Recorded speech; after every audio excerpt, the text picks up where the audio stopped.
Consistency in which he does that is something that we need, not just in South Dakota, but in the United States as well. So I'm just very pleased to have Mike as my friend, as a former governor and colleague, a very well-respected individual who truly does send a message to the Main Street of America. I'm very pleased to have him here and helping out today. So Well, thank you.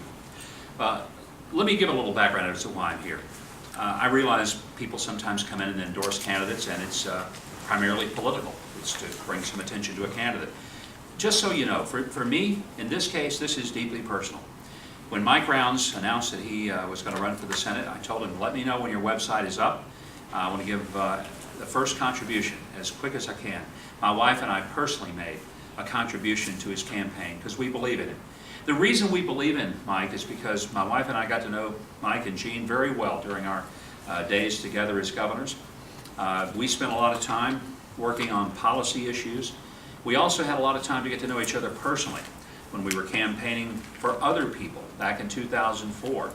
And when you get to know someone and how they behave when they're not on stage and when the lights and the cameras aren't on, you find out something that I believe people need to know. Are they consistent? Do they have those kind of qualities that are really character qualities that you see both in the lights and off the lights? And with Mike Rounds, that's exactly what I've always found to be the case. He's a person whose convictions have clarity.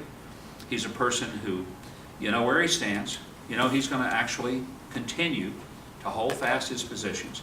And in this particular race, the reason it becomes so important, and not just for South Dakota, but important for America, is that the contrast between Mike Rounds and all the other people in the Senate race couldn't be more stark. One candidate supports Keystone XL pipeline, I'm standing next to him. One candidate is consistently pro-life, I'm standing next to him. One candidate believes that Obamacare has been really disruptive to people's health insurance, and the promises haven't been true. You can't keep your doctor, you can't keep your insurance, and it's not $2,500 a year cheaper for a family. This is the only person running in the Senate race in South Dakota who believes that and understands that, and who can identify with South Dakota families.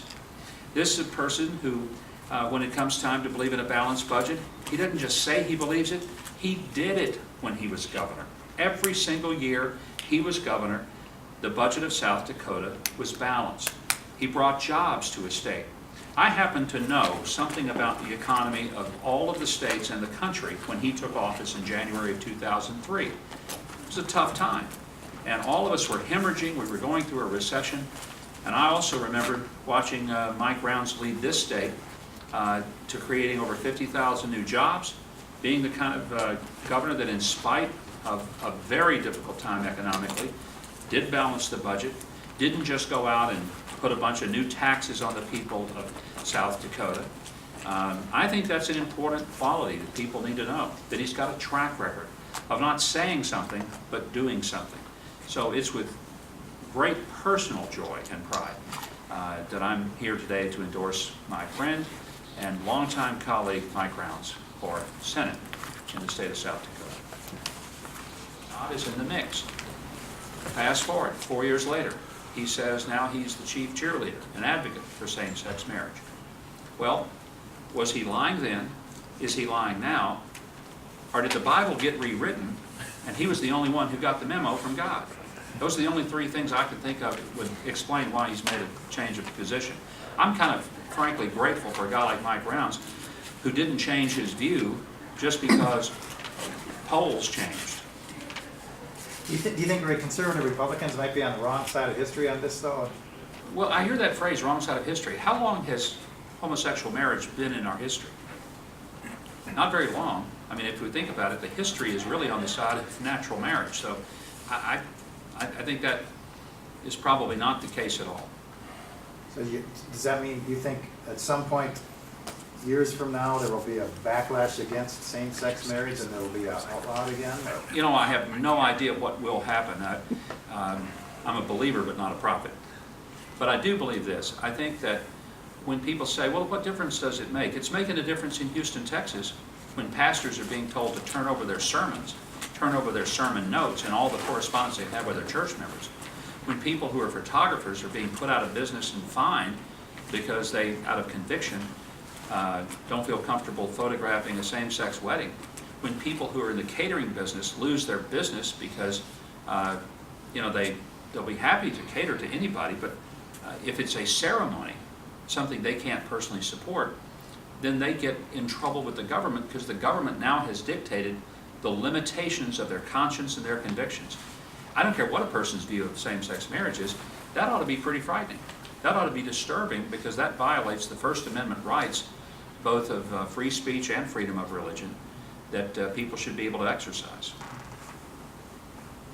Governor Huckabee, when you were in Arkansas and governor, did you have an EB-5 program that provided green cards for certain levels of investment from foreigners? Limited, but it was used from time to time. Can you describe how your program worked in Arkansas during your terms? It was used when it was necessary to bring people in to, for investment purposes and to make sure that we have a lot of multinational corporations in Arkansas. A little struggling company that is based there called Walmart. You may have heard of it. They're trying to, get their leggings, and a few other multinational companies that are there, like Tyson Foods, the largest protein producer in the world. I think every state does everything it can to make sure that people in that state have jobs, grow economies, and prosper. So you use whatever tools are available to you to do that. Did you have any problems with it? I don't recall. Governor Rounds, if I could follow up with you, is that okay? Sure. I understand that you don't think some of us in the media have covered this issue fairly to you. What do you want the people of South Dakota to know about the EB-5 matter that we haven't reported already? I think the message has got to be that governors will use all of the economic development tools possible to create good economies for their states, to keep their young people within the state, to grow their economy. In South Dakota, we use the federal EB-5 program to create over $600 million in investment, thousands of new jobs. But a lot of these projects that are here right now today are adding for other projects to come in and to be successful. 48 states use the federal EB-5 program. It's been successful. And the only reason that I believe that this is in the news today is because I'm running for the United States Senate. They don't want to talk about the issues that are critical. This is a red herring. What they want instead, rather than talking about Obamacare and literally repealing it, replacing it in a business-like manner, focusing on the patients and a market-driven plan, they'd rather talk about something else. I'm the only guy that's on the right side of the issue there. When it comes to the Keystone XL pipeline, this is critical for South Dakota. We've got to get our grain back onto the rail lines. We've got to continue to move that out. If we don't get our grain to market, we don't get paid. And yet, those folks don't want to talk about it because they're on the wrong side of the issues. When it comes to Second Amendment rights, gun rights and so forth in South Dakota, that's critical to the people of South Dakota. And yet it's been under attack. I'm the guy that's on the right side of those issues. They don't want to talk about it, so they'll try to talk about something else. In fact, anything else besides the critical issues right now that will be impacted by the next United States Senator from South Dakota. If I can ask a different question, different topic. Campaigns do things for reasons, and I recognize that Governor Huckabee has a very high national reputation, still talked about for president, been on television, well-spoken, he's your friend. What do you think his appearance today is worth to you in terms of how many votes do you gain and how much money can you raise because the governor from Arkansas is here? We know that it is all positive. We understand, and Governor Huckabee and I have supported similar conservative principles in the past. We continue to. I supported him for president when he ran for president because I truly believe that he was the right guy for the job. I still think the world of this gentleman. I've watched him behind the scenes.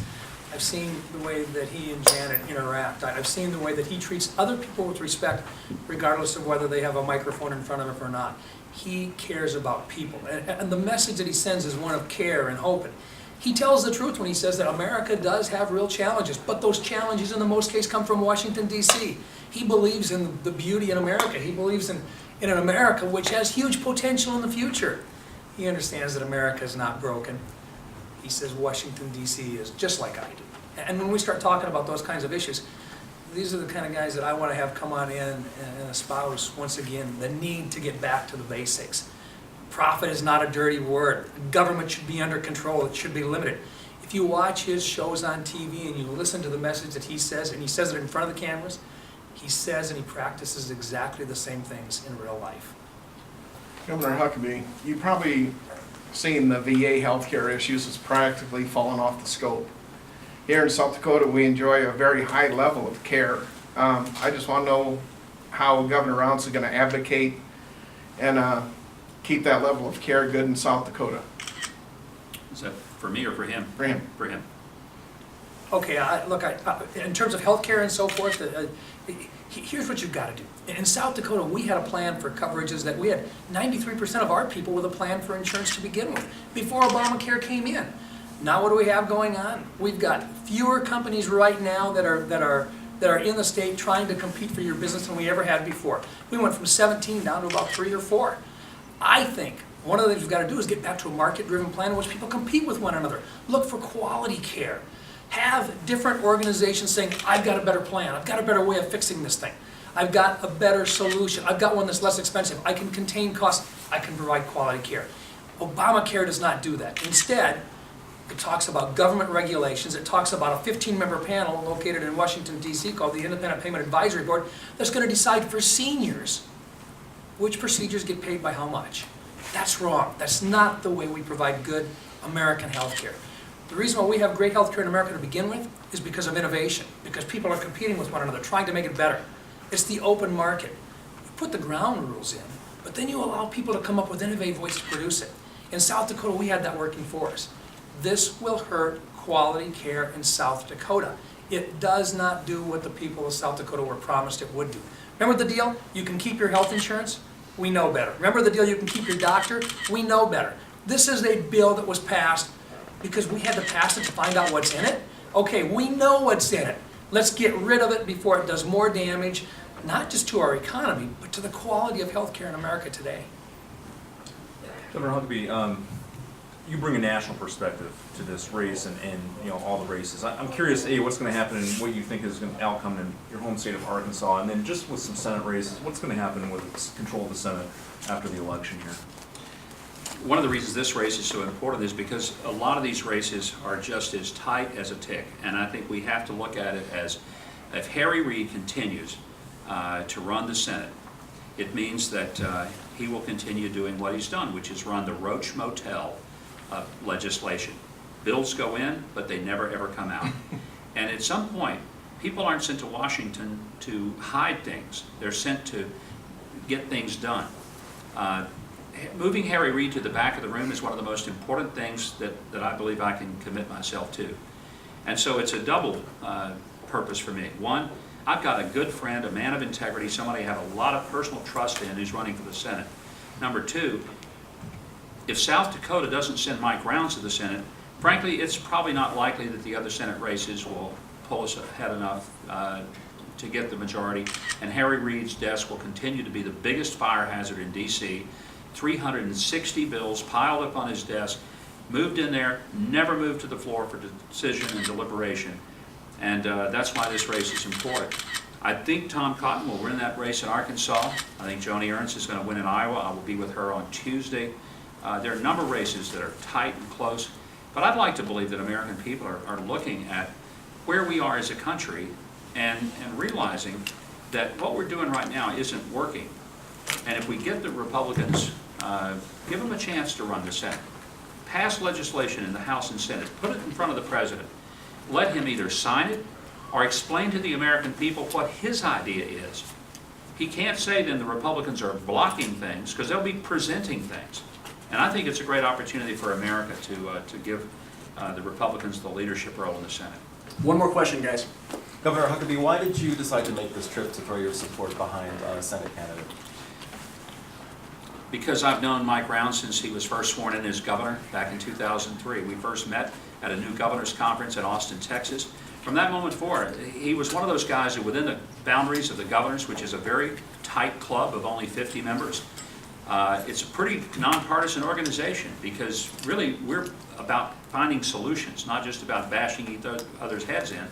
Mike Rounce was a leader among us. He was one of the guys that could sit in the room, and we were talking about how to reform Medicaid, how to make it better, how to make it work for everybody, whether they were Democrat or Republican.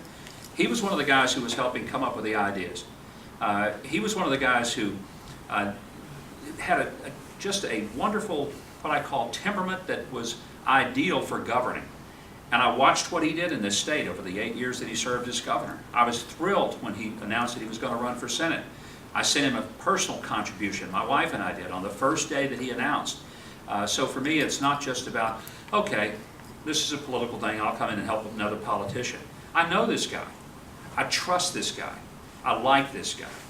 I stand with this guy. I'm here, it's a deeply personal thing for me. All right, guys, thanks for being here. Thank We've you got a very much. box in the back for the TV guys and anybody else who wants to plug in, and I'll be back there to help you out with that. Somebody had a phone call, I almost took it, but I decided. I was going to make